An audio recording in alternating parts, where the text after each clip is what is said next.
Foi justamente entender que é parte do meu papel enquanto empreendedor, enquanto CEO, founder, falar creator. E a abordagem do design, ela é muito centrada nas pessoas. Então a gente sempre parte do princípio de que se a gente quer criar algo que seja relevante, eu preciso começar pelas pessoas, identificando uma necessidade, identificando um problema, uma dor. Flintcast, o ponto de encontro da Creator Economy. Em parceria com o LinkedIn, entrevista Carolina Kia, CEO da Bud, cofundadora da Wimi e desenvolvedora de produtos digitais. Seja bem-vinda, sejam bem-vindos ao Flintcast, um novo episódio dessa semana. E, LG, estamos forte nos convidados, vai? Tem sido aqui somente pessoas extremamente relevantes no mercado e hoje a gente está com um dos nomes que eu mais sou fã, já estava contando, a gente sempre troca e vou reforçar aqui essa admiração que eu tenho por essa pessoa que eu vou pedir para você gentilmente apresentar, que a gente poderia passar a tarde inteira aqui falando, né? Verdade, verdade. A gente está aqui, já vai apresentar a Kia para vocês, né? Para vocês conhecerem, dar um alôzinho para a gente também. Muito obrigado por estar aqui com a gente. Mas eu vou dar uma espiada com quem a gente está falando por aqui. A Carolina Kia Takada, nossa Kia querida, como é conhecida, é uma executiva visionária e referência no cenário de design, tecnologia e gestão organizacional na América Latina. Ela tem uma sólida formação em administração de empresas pela USP e especialização em negócios sociais pelo Yunus SPM Business Center.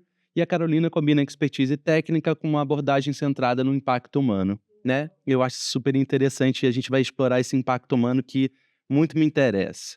Como cofundadora da Wimi, uma das consultorias de design e tecnologia mais relevantes da nossa região, ela já liderou mais de 900 projetos para mais de 200 grandes organizações. Em seguida, como ela quase não faz nada, né, gente, nessa vida, ela fundou e assumiu como CEO da Bud, uma plataforma inovadora que utiliza inteligência artificial para transformar a gestão de equipes, promovendo bem-estar, produtividade e engajamento para mais de 400 líderes. Mas aí não para por aí. A nossa querida Kia é reconhecida por sua atuação global e a primeira mulher no Conselho de Administração de Seguros Sura Brasil, e ela atua como embaixadora do movimento Women in Tech, da Web Summit Rio. Enfim, é um trabalho de liderança muito interessante, Innovators Under 35 pela MIT, enfim, a empreendedora do ano. Eu de verdade poderia contar aqui a história da Kia por muito, muito tempo, e é alguém que eu realmente recomendo que, se por alguma gafe você ainda não conhece, que você passe a seguir e conhecer. Seja muito bem-vinda aqui com a gente. Obrigado por esse convite. Uau, gente, obrigada. Eu que agradeço. Estou muito honrada de estar aqui com vocês. Obrigada pela apresentação. Passa um filme, né? Envolvido em muitas coisas. Admiração recíproca. Então, estou de verdade muito feliz de estar aqui para esse bate-papo com vocês. A gente está muito animado e antes da gente começar a ir trazendo temas sobre a sua carreira, falando sobre o impacto que você tem causado nesse mercado, tem uma pergunta que a gente tem feito para todas as pessoas que vêm aqui, né? Que a gente pode falar que é a pergunta de 1 milhão, assim. Mas a gente fala muito aqui no Flintcast, esse em parceria com o LinkedIn, sobre transformação no mercado da Creator Economy. Você que estava falando ali para mim que não se enxergava como uma creator, mas que hoje tem tido esse papel muito fundamental e tem sido uma referência nesse mercado. Se você fosse a presidenta da organização da Creator Economy aqui no Brasil, se você pudesse criar uma regra que fosse obrigatória desde marcas até criadores também, qual seria essa lei que você iria trazer para o nosso mercado? E aí você vai ter todo o nosso tempo da conversa para se preparar, depois falar o seu decreto para a câmera 1 aqui atrás de mim. E a gente vai votar ou não nessa lei, né? É isso. Então, Não conta ainda não. não conta ainda Combinado, não. responsa, Conta ainda, vai gostei. pensando Vou aí, pensar, Kia, vou como que é o pensar. esquema. Enquanto você pensa, Tá. eu acho que tem um tema que eu particularmente adoro, que é uma expressão que é infraestrutura humanística, né?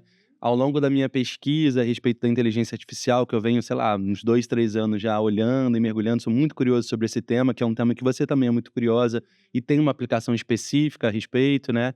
Eh, Apareceu algumas vezes a questão da infraestrutura humanística, e eu queria saber se você já ouviu sobre essa expressão e como é que você trata o lugar mais do humano como centro da sua pesquisa, que é algo que você, né, deixa de uma maneira muito evidente nas suas falas, nas suas conversas.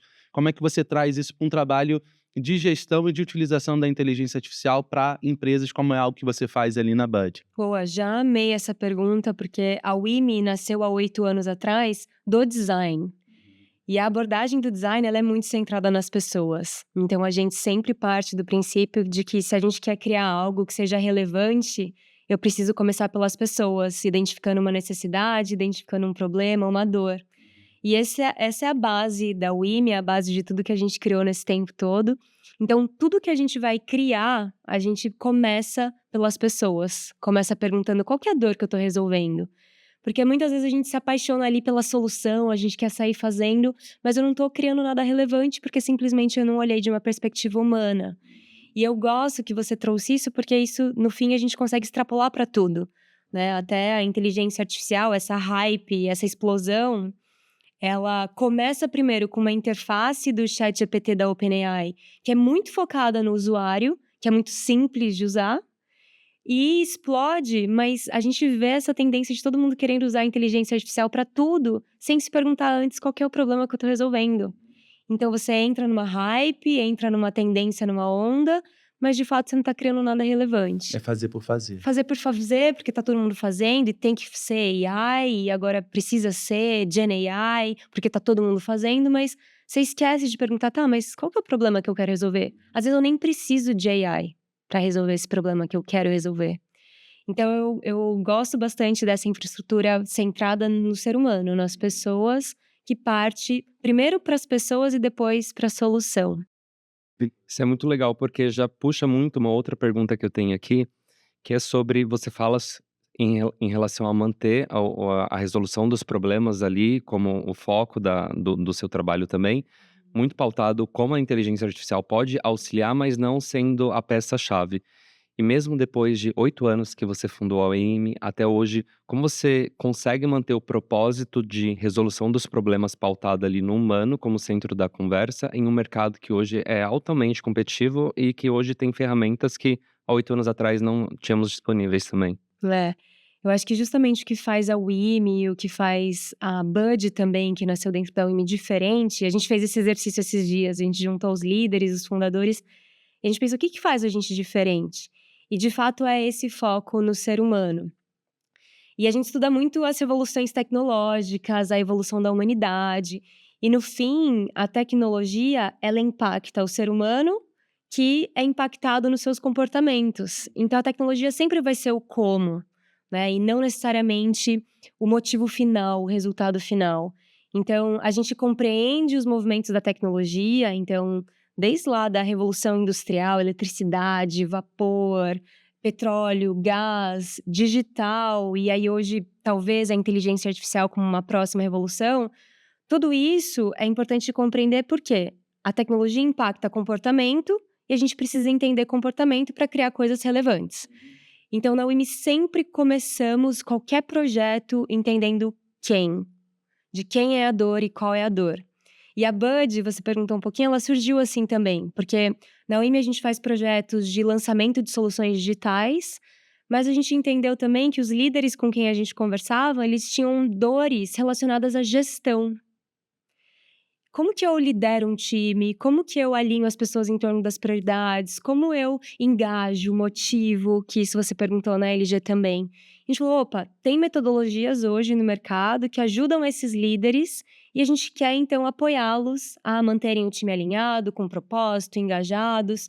E aí a gente criou a Bud, que hoje mais é uma solução dentro da WIMI que a gente oferece para os líderes que querem modernizar os seus processos de gestão.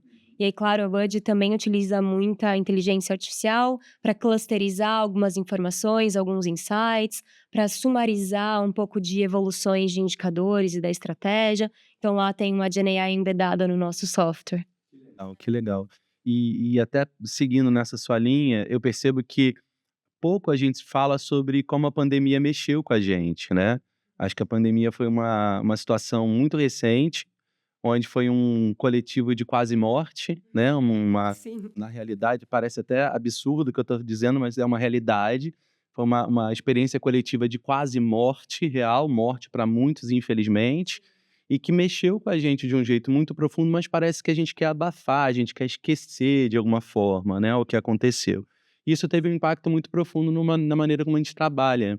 E eu imagino que no seu dia a dia, principalmente nesse pós-pandemia, com esse trabalho de gestão e de identificação da necessidade da liderança, que você deve ter percebido coisas. Você consegue compartilhar com a gente isso? Eu vou falar algumas específicas que eu adoraria se você percebe.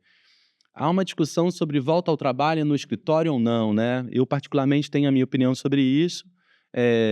Daqui a pouco posso dar, depois de você falar. Mas eu queria... Isso é um ponto. Acho que tem um outro ponto que é das pessoas talvez não saberem mais se relacionar de algum jeito específico. Tem a coisa do Zoom, tem um desafio novo que está sendo muito pouco falado. Você não acha? O que você nota no seu aprendizado com isso? Eu falei esses dias com uma amiga que eu acho que a gente ainda não tem ideia do impacto que foi a pandemia na nossa vida. Eu acho que daqui a alguns anos a gente vai olhar para trás e falar: caraca, olha o que a gente viveu enquanto sociedade. Isso, sem dúvida, impactou muito o nosso comportamento, nossas expectativas e a dinâmica de trabalho, principalmente. Eu acho que tem uma coisa que a gente fala muito com os líderes que estão lá com a gente, de teste, experimentação e aprendizado. Então, muita gente pergunta: híbrido, remoto, presencial? A gente fala: não sei. Depende do contexto da sua empresa. Depende qual é a solução que você oferece. Depende da sua proposta de valor. Para o seu cliente, o olho no olho é importante? No meu caso, por exemplo, da WIMI, é B2B, venda complexa, ticket médio alto. É uma venda de muita confiança. A gente até ficou 3 anos 100% remotos, mas no momento em que meus clientes começaram a voltar para o escritório, eu precisava estar lá junto com eles. Porque eles estão confiando em mim, algo muito importante para eles, para a carreira deles. Às vezes é um projeto de lançar uma nova solução digital. Então, para a gente é importante o presencial. Para todos os negócios são? Não. E aí, para mim, a resposta e a lógica disso é o teste e a experimentação. Então, evitar fazer grandes movimentos, né? Agora, então, a partir de 1º de janeiro, volta todo mundo 100%. Não. Vamos voltar um time? Vamos testar? Vamos coletar os aprendizados? E aí a gente expande para o outro? Também não precisa ser tudo para todo mundo igual. Eu escuto muitos líderes falando: não, mas a área X voltou, então a área Y tem que voltar também. Será? Será que não dá para a gente explicar que, olha, para a área X é importante porque ela está em contato com o cliente, mas para Y eles conseguem muito bem fazer o que eles precisam à distância, né? E o que você falou desse comportamento, eu lembro uma coisa muito interessante que eu percebi com o Zoom, quando foi todo mundo pro Zoom. Primeiro que a gente ficava se vendo. E é uma coisa que a gente não tinha no presencial. Então a gente tá aqui conversando, eu não tô me vendo. E no Zoom a gente ficava se vendo o tempo todo. E eu percebi, até teve um artigo sobre isso, que tinha milésimos de segundo de delay que tiravam a espontaneidade das pessoas na conversa. E a gente perdeu um pouco disso quando a gente voltou para o presencial. Eu tive contato com algumas pessoas jovens que tiveram seu primeiro trabalho no remoto. Eu percebi que elas ficam muito confusas no presencial. E elas não sabem esse pequeno timing de falar, de interromper e de entrar ali para trazer a sua opinião, o seu ponto. Não tem a mãozinha levantada, Não, né? exato. Tipo isso que a gente fez agora, né? Você dá uma risada, no remoto isso não era possível. Então eu acredito bastante nesse equilíbrio, primeiro, e também na experimentação, no teste, nenhuma coisa 100% e nem outra 100%. Claro, cada Qual que é a caso é um sua caso. visão? Eu tenho um pouco de dificuldade de perceber as pessoas obrigando voltar para o trabalho, assim. Eu acho que à medida que você obrigue alguém a voltar, existe ali algum tipo de problema não discutido, como você está dizendo. Eu acho que tudo que é meio que obrigado significa que tem aqui uma falta de comunicação acontecendo entre a empresa e tal. Até porque, muitas vezes, quando as pessoas foram para casa, foram poucas as empresas que se preocuparam com os benefícios da pessoa estar em casa. A luz que ela gasta mais, o computador a mais, ela está trabalhando até um horário um pouco mais tarde. Então, não é trabalhar em casa um benefício louco que está em casa, como muita gente fala hoje em dia. Durante a pandemia, as pessoas trabalharam muito mais, né? Porque estava em casa, ainda com a cabeça louca, tentando se ocupar com ela de algum jeito. Então, o trabalho foi bem cruel para muita gente, bastante. Você perdia a hora do começo e do final do seu trabalho. Então, eu acho que à medida que o mundo está muito mais complexo, e eu concordo contigo que existe o ou, né? Existe o e. existe a possibilidade de esse é uma opção e essa é uma outra opção. Então, eu acho que não tem uma regra exata, mas eu acho muito esquisito algumas empresas que sempre trabalharam com possibilidade remota obrigarem os seus funcionários a voltarem, principalmente as media techs, assim, Facebook, Instagram, enfim, várias dessas empresas que estão obrigando, Google obrigando seus funcionários a voltarem. Eu acho isso um pouco esquisito. Eu acho que tem outras discussões que eles deveriam estar tendo com seus funcionários que não essa de obrigá-los a voltar para o trabalho. Mas, enfim, cada caso é um caso, né? Não sou eu o decisor desse caso. Na Flint, todo mundo trabalha remoto. Quando a gente se encontra para ter encontro muito bacana, assim, é porque tem um propósito do encontro, tem uma intenção aquilo, a gente sai dali com alguma coisa bem explicada, entendida e conversada, e aí cada um vai para o seu lugar, tem gente em todos os lugares que você imaginar, trabalhando e tem funcionado muito bem, de certa forma, né? Acho que é um pouco por aí. Sim. E acho que é muito legal você falar de toda essa transformação que tem acontecido não somente desde que era 100% remoto, depois migrou para o híbrido presencial. E falando muito sobre transformação e aprendizado, você e todo o time da WIM e da Buddy já lideraram mais de 900 projetos para 200 organizações, como o Crocas estava falando aqui no início. Eu imagino que você não deve lembrar de todos, mas eu penso que você deve ter em mente pontos chaves que foram transformadores diante de projetos que você trabalhou e liderou. Então, se você puder trazer um pouco pra gente dessa experiência que você teve nesse centenas de projetos, né, e como que eles impactaram os seus negócios hoje em dia. Uhum. Eu falo que eu me apaixonei pela vida de consultoria já na faculdade, assim. Então, eu tive a oportunidade de fazer parte do Movimento Empresa Júnior e já aos 5 anos da USP eu estava ali ao lado das empresas, entendendo: "Não, deixa eu ver seu problema, deixa eu te ajudar aqui, se a gente fizer isso, aquilo". Então acho que a minha visão enquanto consultoria, né, que é a minha trajetória toda e também a da WIMI, é de solucionar problemas complexos. Eu acho que a gente usa errado, às vezes, essa palavra do complexo, né, porque complexo não é complicado. Complexo é, às vezes, é uma situação, um contexto onde a gente não tem a resposta ainda, a gente precisa explorar essa resposta, né, e o complicado não, muitas vezes o complicado eu já sei a resposta, mas ela é difícil de ser alcançada, ela é complicada. Então, é sempre essa perspectiva, assim, é uma coisa muito encantadora, chega a ser viciante, porque cada projeto é um projeto novo. E o complexo é muito multidisciplinar também, né? Muito. Que Muito. Você não consegue resolver se você não tiver diversidade, diferentes experiências, diferentes perspectivas, porque você vai criando e colaborando, né. Isso é muito do design também, né, um outro pilar muito importante do design é a colaboração. Então, a gente não precisa fazer nada sozinho e nem deve, porque a velocidade que as coisas exigem, você nem consegue adquirir todas as competências de uma vez só, então você precisa de outras pessoas. Eu acho que os projetos mais legais, assim, relevantes, desafiadores, são aqueles que a gente precisou construir coisas de fato para entregar valor, né. Então, a gente tem um case muito legal com o BTG Pactual confiou na WIMI para tirar do chão a primeira versão do BTG Banking na época, que é o banco digital de varejo para o BTG. Então imagina, né, milhões de pessoas utilizando, pensar nas funcionalidades, pensar na jornada, pensar nos detalhes, validar hipóteses do que poderia ser diferente do que os bancos já tinham. Então eu gosto muito de quando a gente está explorando coisas novas que não foram exploradas ainda, resolvendo esses problemas complexos, e principalmente quando a gente tem uma liderança ali do projeto que tem a mentalidade contemporânea, eu diria. Que é uma mentalidade que entende que a gente não tem todas as respostas, né, que a WIMI não tem todas as respostas, mas a gente vai fazer alguns ciclos e vai descobrir e aprender juntos. Que a gente precisa olhar para o problema e não se apaixonar pela solução, que a gente vai rodar em sprints. Então eu acho que quando a liderança ela tem esse brilho nos olhos e a mentalidade mais contemporânea, são os projetos mais delícia da gente fazer. genial. E se você falando de liderança, você é uma liderança feminina, um mundo muito masculino, né? A gente parece que o mercado da tech é um mercado feminino, não é verdade, né? São poucas as mulheres num cargo de liderança como você, e não só num cargo de liderança, mas desbravando que nem você, né? Que você vai na frente, vai desbravando ali o lugar. Não é isso que vou recorrer aqui, mas Innovators Under 35 da MIT, que não é pouca coisa, né? Women in Tech da Web Summit. quando você se viu sendo reconhecida nesse lugar, como foi a sua emoção? Porque eu lhe agradeço por isso, porque eu acho que muitas das mulheres, das meninas que estão assistindo a gente, que assistem você como produtora de conteúdo, que você também é, né? A gente já vai falar um pouco mais desse assunto, né, LG?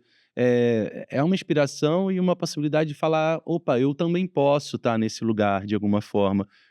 Qual é a pressão disso? Você sente pressão? Como é isso para você aqui? É interessante porque até alguns anos atrás eu nunca tinha parado para pensar sobre isso. Você nem se imaginava. Eu nem entendia o que era estar nesse lugar. Eu estava lá trabalhando, antes da UIMI, de fundar a UIMI, trabalhei na PwC por 7 anos, então estava lá trabalhando, dando o meu melhor, querendo sempre entregar algo a mais. Decidi fundar a UIMI com os meus sócios e estava sempre ali querendo fazer coisas. E aí, de repente, eu comecei a ser chamada para alguns eventos para falar sobre isso. E eu falei, opa, aqui tem alguma Sobre isso coisa de ser mulher na de ser liderança. mulher na liderança em Em tecnologia. tecnologia, perfeito. E aí, no começo, eu até fiquei desconfortável. Porque eu lembro um dos primeiros eventos que eu falei, se eu não me engano, na Unicamp, eu falei, nossa, mas eu não queria estar aqui, nesse painel, falando sobre o que é ser mulher na tecnologia. Eu queria estar falando sobre design e tecnologia. Mas depois eu entendi como é importante. Eu acho que quando você enxerga os espaços que você pode ocupar, você entende que você pode ocupar esses espaços. E eu sempre tive referências, mulheres fortes, assim, que estavam ocupando esses espaços. E hoje eu falo muito que o meu papel é ocupar os espaços e meio que expandi-los, assim, para que mais mulheres possam ocupar também. E eu tenho a alegria de fazer parte de comunidades muito fortes de mulheres que estão ocupando espaços muito maiores dos que eu ocupo hoje e me mostram, opa, a barra é mais alta ainda, eu posso chegar lá também.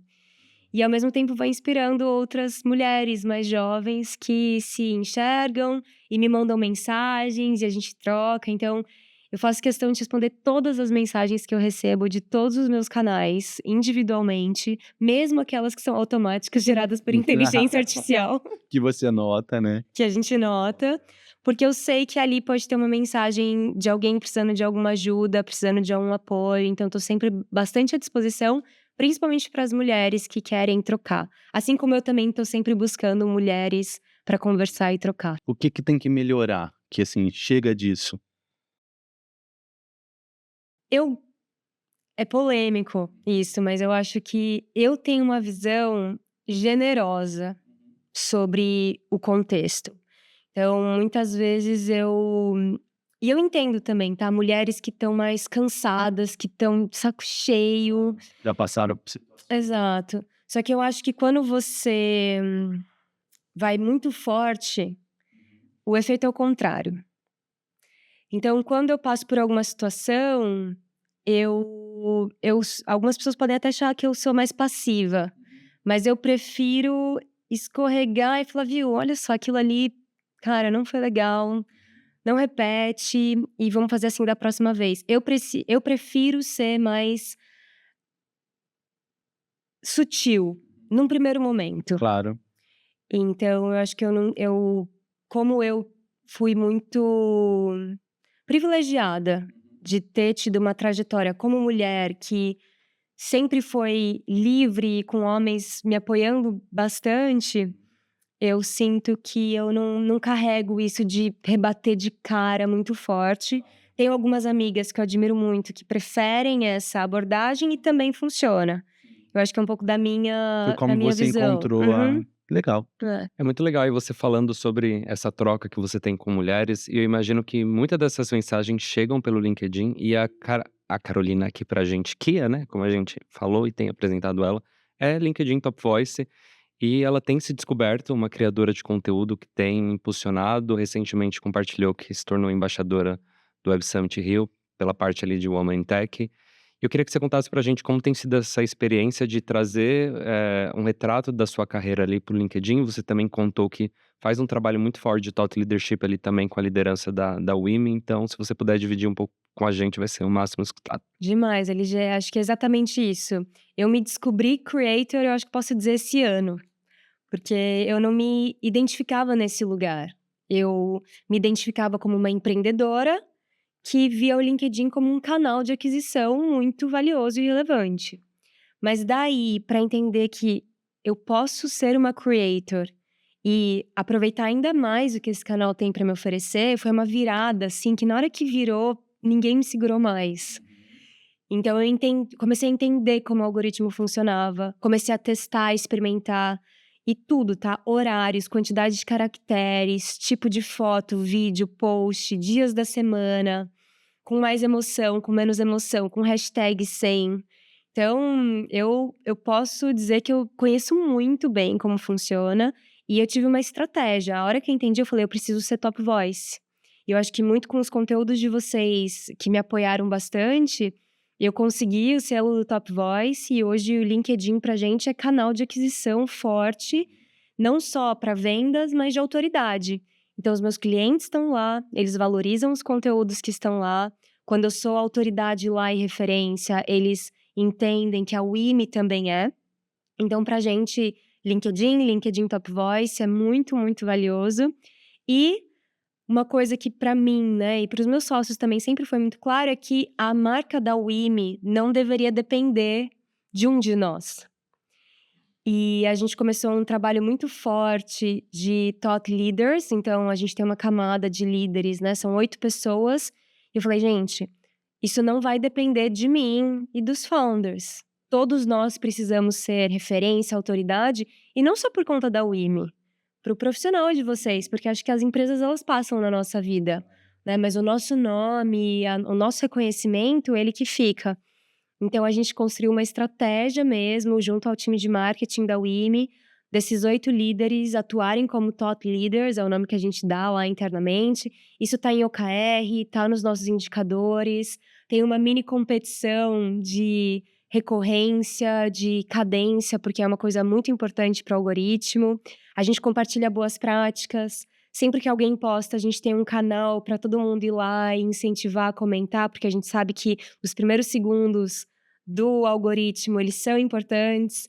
Então, a gente tem toda uma estratégia bem elaborada para que isso se expanda. E acho que eu estava conversando um pouquinho antes da gente chegar que é desafiador, porque ser creator, né?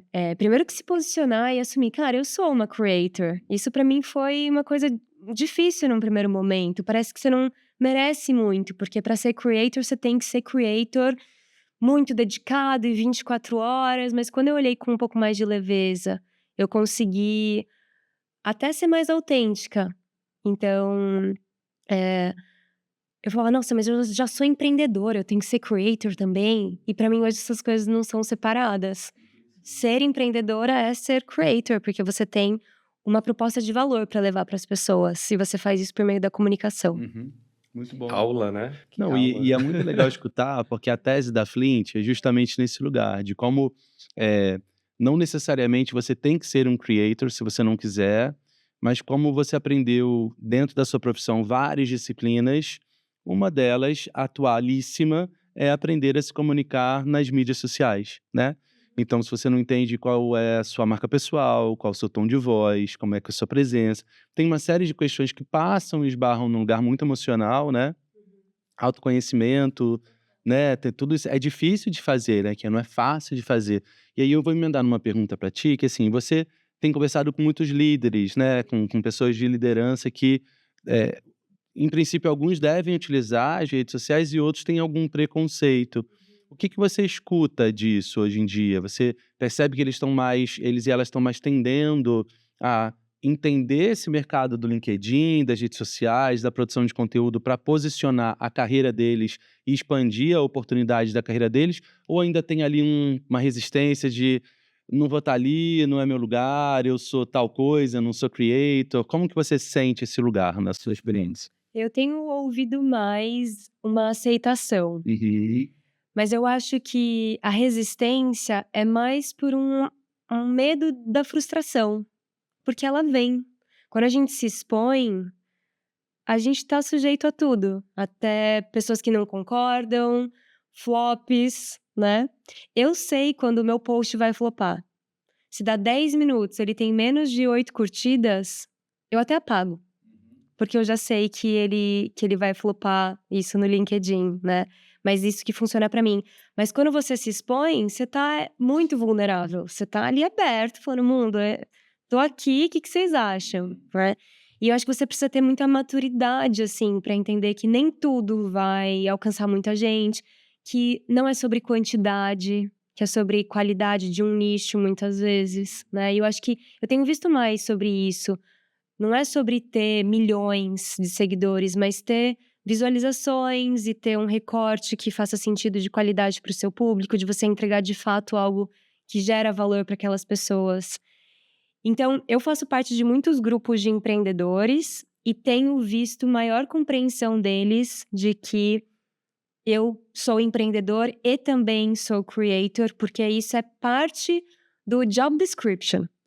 Eu falo muito disso com os meus sócios. Os meus sócios, eles são um pouquinho mais low profile do que eu. Eu sempre tive isso de ser mais comunicativa. Mas essa parte é como se a exposição e ser creator, gerar conteúdo, hoje, na vida do empreendedor, ela não tá ali na descrição. Mas ela deveria estar. Porque precisa ser feito com qualidade, leva muito tempo, demanda energia. E às vezes a gente tem muita coisa pra fazer e mais isso. E eu acho que isso poderia ser mais visto, olha, eu sou creator ou eu sou empreendedor e pra entregar minha proposta de valor eu também preciso produzir Tem que estar conteúdo. no dia, né? E não num off do day, né? Exato. E hoje tá muito no off. Hoje, inclusive, eu escutei de uma amiga empreendedora, ela falou assim, ai, os meus investidores acham que eu fico só, que eu não trabalho, que eu só fico indo em evento e gerando conteúdo pro Instagram. Cara, isso dá um Dá trabalho um trabalho enorme. muito grande. Dá um Tirando. trabalho e um resultado muito bom, né? Exato, tirando a carga emocional, de novo, de você estar se expondo. Então hoje as pessoas veem, mas você tá muito no Instagram, né? Você não tá trabalhando. Não, é trabalho. Eu li uma coluna na Folha tem alguns meses, que era uma roteirista, e ela dizia do absurdo, que ela escrevendo uma coluna para a Folha, e ela dizia o quanto era um absurdo profissionais, médicos e tudo mais, utilizarem a rede social da maneira como eles estavam utilizando, que deveriam estar em seminários, em congressos, estudando e tal. E aí eu escrevi uma carta de volta, super gentil, mas dizendo: imagina se você também, como roteirista, deveria estar estudando, porque você está utilizando o tempo na coluna da Folha de São Paulo para escrever uma notícia, né? Porque na prática é a mesma analogia que está se fazendo. Fora isso, Drauzio Varela, então, jamais teria um quadro no Fantástico, porque, puxa, ele está perdendo tempo de estudar como médico, porque está com problema. É um nível de preconceito que se existe a respeito do mercado da creator economy por muitos profissionais, que ele passa pelo lugar de parecer que quem não está ali é melhor, né? Quem é que tem, quem está presente ali é meio fútil, e isso a gente já viu em outras vezes no cíclico, na coisa cíclica que a comunicação é.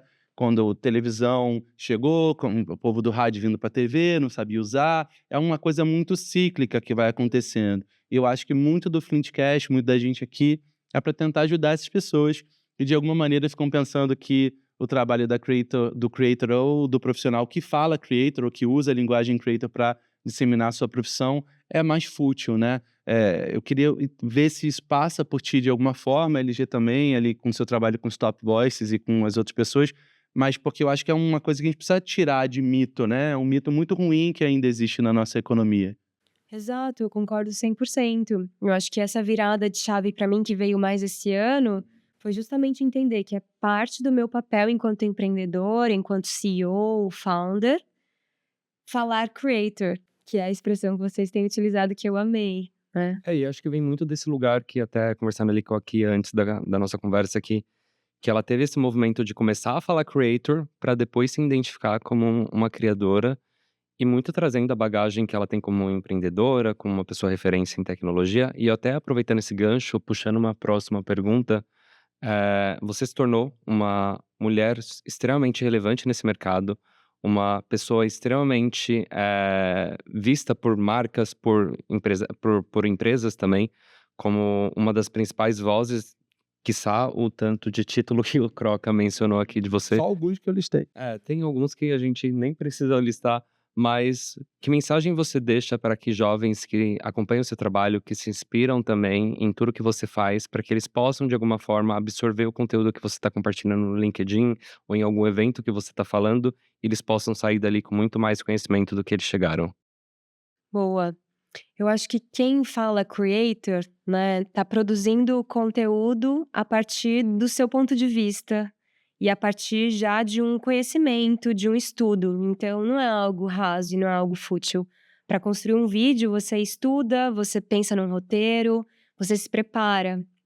Então, eu acho que para esses jovens, uma sugestão é buscar fontes diferentes de conhecimento, para que a gente não fique enviesado numa bolha única.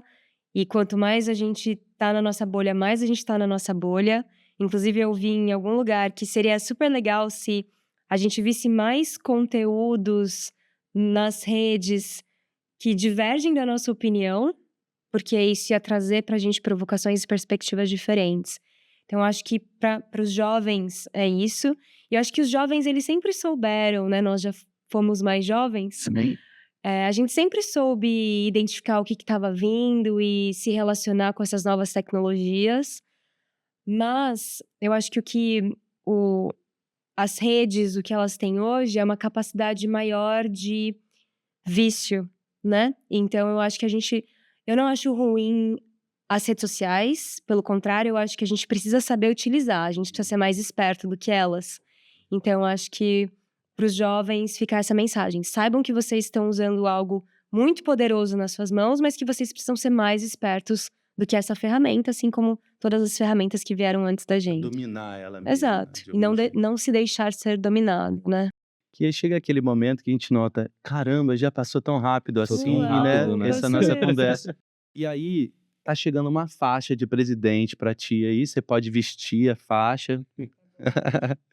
E é um momento onde a gente fica super curioso. Eu e a LG, a gente tem aprendido muito aqui com essa pergunta, porque é um momento onde tem tanto a necessidade da profissionalização do nosso mercado, que a gente está querendo criar algum tipo de devolutivo para o mercado, né? Tanta gente bacana passando aqui nesse Flintcast. O que que você implementaria como um decreto de lei no seu primeiro dia de presidenta da Creator Economy aqui no Brasil, que você pudesse contar pra gente? Primeiro conta aqui pra gente, né? Depois você monta o Depois seu olha pra decreto ali pra câmera. câmera, mas primeiro conta pra gente o que que você pensou. Olha, eu fiquei aqui no segundo plano pensando muito sobre essa difícil, pergunta. né? É muito difícil. E eu fui pro Collision, no Canadá, e assisti uma palestra do Godfather da AI, né? E uma das perguntas que fizeram para ele é: onde que a AI não vai se igualar ao ser humano? E ele falou sobre o self-awareness, E que isso me pegou de um jeito, porque é essa possibilidade de entender que você tá nesse momento agora. E isso para mim é uma coisa pra vida, assim, que eu venho treinando muito essa minha habilidade de ser mais presente, de estar mais presente. E pra mim, quando a gente tá produzindo conteúdo, a gente tem uma responsabilidade muito grande, porque a gente tá disseminando esse conteúdo, né? E principalmente, por exemplo, o selo da Top Voice pra mim é um selo de muita responsabilidade, porque eu sei que isso vai chegar em mais pessoas. vão te olhar diferente, Vão me né? olhar diferente, eu tô ali com um selo de que esses conteúdos, eles são validados de alguma forma, de que eles passaram por uma análise. Então, se eu fosse decretar algo, seria que a gente conseguisse construir esses conteúdos com mais autoconsciência e não numa loucura de quantidade, volume e velocidade que muitas vezes a tecnologia pressiona. Ela pressiona por velocidade. Mas acho que, de novo, a gente tem que ser mais esperto. Então, acho que essa autoconsciência, quase que fosse um botão ali antes de você postar, de que, olha, de fato, você tá aí nesse momento e você concorda mesmo com o que você tá postando, você se responsabiliza por isso, você tem noção da responsabilidade e do alcance que vai ter? Beleza, então você tá aí? Pode postar. Maravilhoso. É menos velocidade, mais autenticidade, né? Acho que tem um botão do, como você falou, um Self-awareness. botão do, exatamente.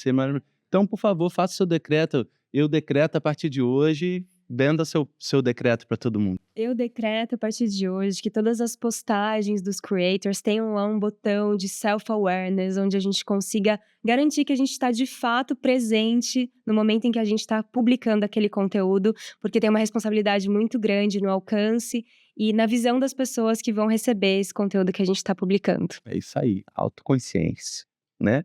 Fica essa dica aí pra gente fechar nossa conversa. E que papo, né? Passou tão rápido, mas eu Foi queria rápido, é uma loucura. agradecer mais uma vez, falar o quanto eu sou fã do seu trabalho e de todo o movimento que vocês fazem na Women na Buddy. Tem vários colegas lá e sempre acompanho, tô sempre curtindo tudo ali que eles estão postando no LinkedIn. Então, foi um prazer dividir essa mesa aqui com o Crocas e contigo. Obrigado mais uma vez. Gente, eu que agradeço, o prazer é todo meu, foi muito agradável estar com vocês, a admiração é recíproca, parabéns pela Flint também, obrigada LinkedIn por tudo que sempre proporcionou pra gente, LG, obrigada, e prazer. Muito bom, muito obrigado, LG, meu parceiro querido, obrigado por estar aqui com a gente. É sempre as portas abertas para você, para que você quiser contar para a gente está aqui com o ouvido aberto para prestar atenção e escutar. E a gente finaliza mais um episódio do Flintcast, sempre com papos muito interessantes, com profissionais incríveis que generosamente estão aqui presentes, trocando e contando para vocês coisas que eles vêm aprendendo. Acho que a palavra de hoje é autoconsciência, né? A gente fica com ela aqui, guarda na sua cabeça um pouquinho e se pergunta antes de postar: será que eu estou aqui mesmo e concordo com isso que eu vou colocar no ar? Então, assim a gente se despede. Muito obrigado e até a próxima. Tchau, tchau. Obrigada, tchau, tchau. Flintcast. Esse foi mais um episódio do Flintcast, o ponto de encontro da Creator Economy. Aproveite para seguir a Flint nas redes sociais.